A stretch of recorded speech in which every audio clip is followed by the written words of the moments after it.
Olá, estou aqui hoje com o professor Jackson de Tone. A gente vai ter um bate-papo aqui sobre planejamento estratégico governamental. Professor Jackson, bem-vindo, obrigado. Olá, um prazer. Vamos começar esse bate-papo então, né? Eu queria saber, assim, qual que é o cenário atual, né, na sua percepção, sobre o planejamento estratégico governamental no Brasil?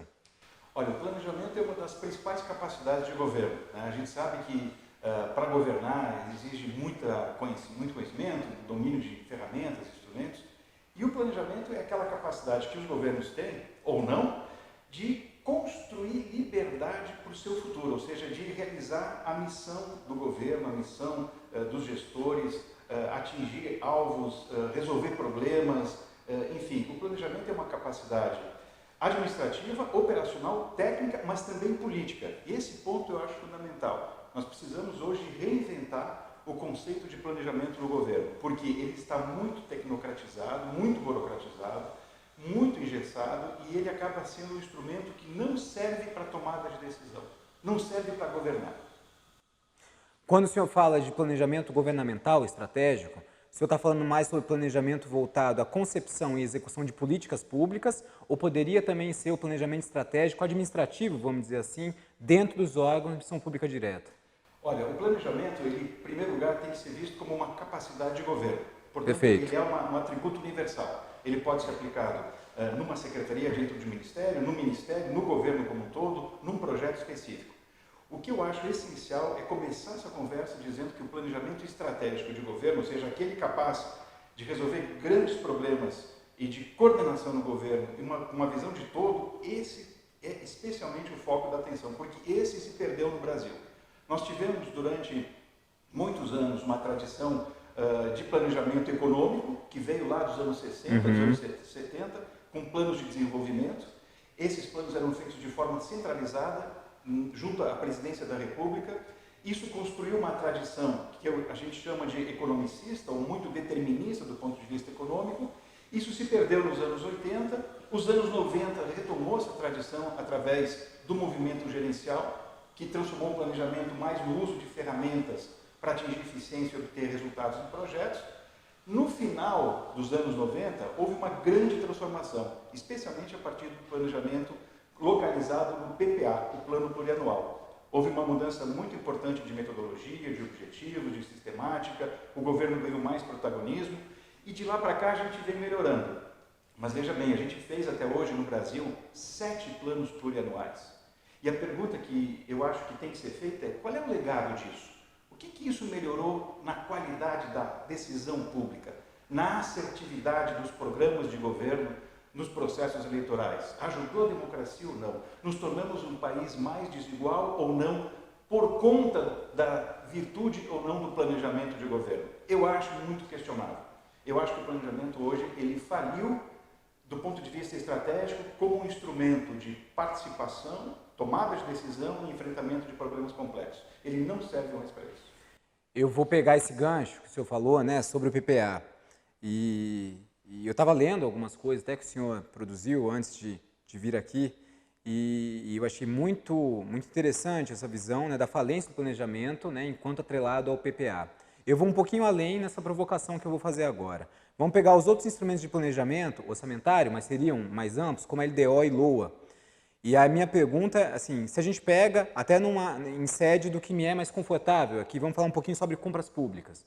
Se a gente pega, por exemplo, a LOA, teoricamente, ela poderia ser um planejamento operacional, né, em curto prazo, anual, de compras públicas. Eu coloco na LOA e o que chega na LOA eu tenho que executar. Só que hoje, isso acontece também, talvez, num cunho mais estratégico, a gente tem outros instrumentos de planejamento que estão surgindo para substituir uma ineficiência, uma ineficácia da LOA, da LDO ou do PPA. Um exemplo, agora a gente vai ter que fazer planos anuais de compras. Só que, teoricamente, tudo estaria na LOA. A gente tem o PPA, mas os órgãos têm outros planejamentos estratégicos que vêm quase como se fosse deixando o PPA, né, atuar. Até que ponto está tendo uma multiplicação de planos estratégicos, operacionais e táticos, e nada sendo executado? Então esse é um ponto fundamental. Como a gente perdeu capacidade no centro de governo, né? Eu me refiro à estrutura da presidência da República e aquele conjunto de organismos, de ministérios, de instituições que dão suporte à ação da presidência. Nós perdemos a centralidade do planejamento estratégico nessa instância, nesse ambiente institucional. O que aconteceu? Um movimento de fragmentação, desagregação cada vez maior, uma entropia muito grande do ponto de vista organizacional. Então nós temos, eventualmente, bons planejamentos na área de educação, na área de energia, na área de saúde, em compras públicas, na área de TI, mas não temos uma capacidade, como capacidade de governo, de articulação desses planejamentos numa visão estratégica. Por quê? Porque planejar é fazer pactos. Planejar é tratar o mundo da racionalidade, da técnica, dos instrumentos, que as carreiras de Estado trabalham com maestria, com o mundo da política, da imprevisibilidade, das relações de poder, do choque de ideias. O planejamento ele faz a junção desses dois mundos. Para isso, precisa de um novo tipo de sistema institucional. Por exemplo, nós precisamos construir um sistema de planejamento junto ao núcleo de direção máxima do governo, que é a Presidência da República e suas instituições. Precisa de uma nova mentalidade do nosso gestor, especialmente do gestor político. Porque os partidos, eles não são escolas de governo, eles realizam programas e fazem parte do processo de competição eleitoral, e os programas se transformam em peças de marketing, algumas incrivelmente mal feitas, né? Esses programas eleitorais não se tornam programas de governo. E os programas de governo não orientam a ação do planejamento. E aquilo que realmente o governo faz com as políticas públicas não tem diálogo nem relação com o que foi planejado, nem com o programa de governo, com o que foi o programa eleitoral. Então, é um processo de esquizofrenia séria e acomodativo. Isso destrói a capacidade de realizar projetos. Isso destrói a credibilidade do governo. Então, reinventar o planejamento é muito mais do que escolher qual é o método correto, se é o Balance Scorecard, se é o SOP, se é o planejamento estratégico situacional, se é o marco lógico, se é uma técnica específica. O problema do planejamento não é um problema da escolha de ferramentas, ou essas ferramentas ágeis que agora estão entrando para realizar projetos de forma inovadora, como design thinking, etc. O problema do planejamento é questionar o nosso mindset, a nossa mentalidade de conceber como o governo se governa. De novo, me sinto extremamente confortável aqui, até mesmo para fazer essa provocação, né? Para a gente sair totalmente, nem imaginava que eu ia fazer essa pergunta aqui, mas para sair totalmente aqui da zona de conforto, né? Eu vejo que a gente vive uma era da pós-verdade, né? Aliás, pós-verdade foi a palavra 2016, né? Que o dicionário de Oxford escolheu, assim, pós-verdade. E saiu uma pesquisa recente aqui, com o Instituto Ipsos, né? Que o brasileiro, ele é a cultura brasileira, né? É aquela mais afeta a fake news, que mais se apega, né, a fake news. Então a gente tende a de repente cultuar algum conceito como se fosse, né, o bálsamo salvador de tudo. Então eu vejo nesse sentido que a gente teve até um pouco tempo atrás o profissional do planejamento estratégico. Hoje em dia a gente começa a ter outros tipos de profissionais, o profissional do compliance, o profissional da gestão de riscos, do design thinking, e talvez crie, como o senhor falou, né, uma esquizofrenia de técnicas aí de gestão que vão salvar. E até que ponto que esse profissional, né, que se apega ao meio, à técnica, ele realmente está correto ou ele está desvinculado desse mindset? Porque a gente vê realmente que você criou, cada semana tem congresso de gestão de risco, tem congresso, até que ponto isso aí é bom ou ruim para a gestão pública? Olha, o planejamento é uma aposta, né? Essa é uma questão importante.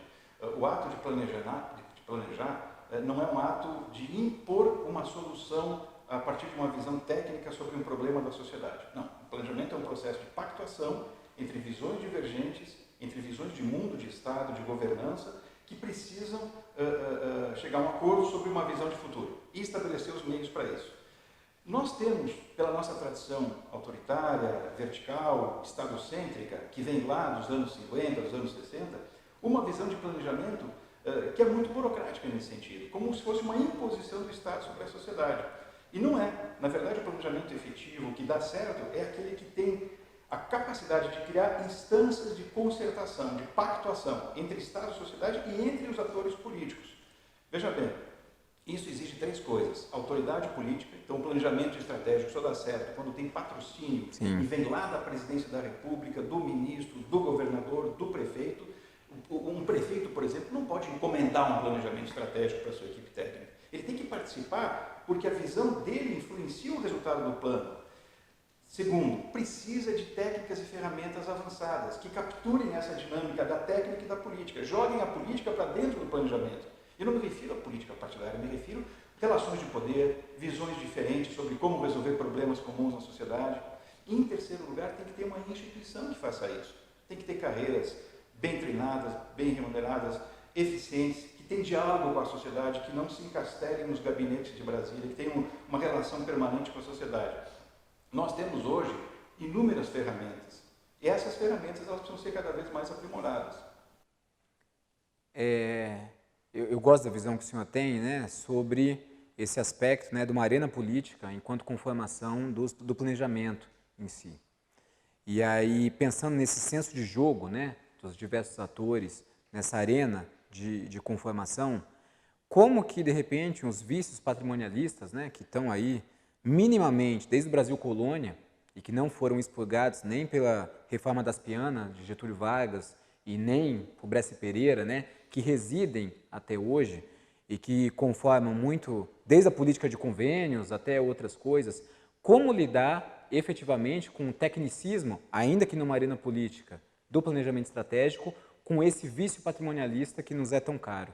Eu acho que o planejamento tem três desafios. Tem um desafio, a retomada, a ressignificação do planejamento estratégico de governo hoje no Brasil tem três desafios. Tem um desafio político e institucional, que a gente precisa revisar as nossas instituições, como elas estão funcionando, como é que elas decidem, como é que elas trabalham, como é que elas gerenciam informação.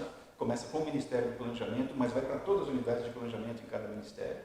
Tem um desafio que é cultural, e esse é talvez o mais difícil, que é mudar o mindset, a mentalidade dos gestores políticos que trazem para dentro do governo, quando são eleitos, toda uma visão distorcida, burocrática e pouco eficaz do planejamento.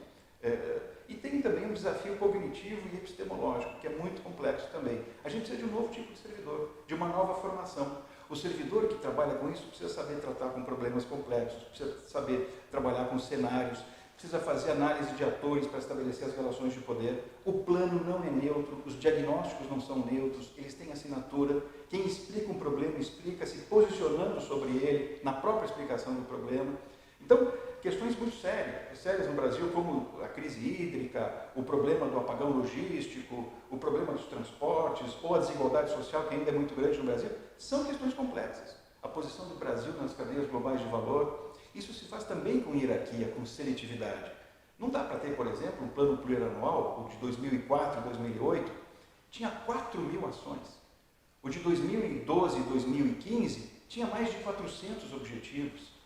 Quer dizer, não dá para ter um plano de médio prazo que não é estratégico, que não tenha seletividade, que não tenha hierarquia. Para isso, você tem que ter empoderamento político, porque quando você prioriza algumas coisas, você deixa de priorizar outras, e essas outras questões também têm interesses, tem grupos de pressão na sociedade que precisam estar engajados nesse processo, precisam discutir, ter esse espaço.